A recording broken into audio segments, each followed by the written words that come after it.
Hello everyone, welcome to our channel DIY with Kanchan. So today we'll be making these very beautiful tags.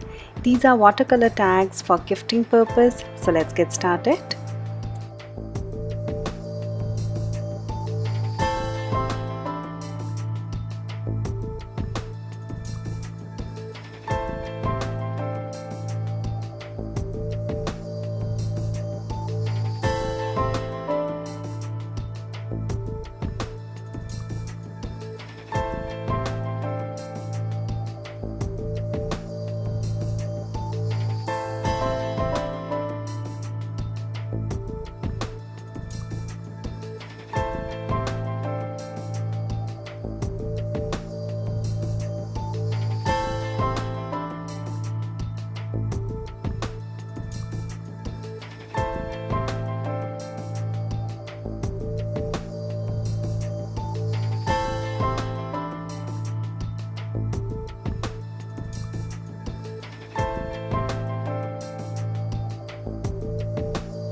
The best part about these tags are they are very easy to make, and you can write your own messages on the tags and you can gift it to your loved ones.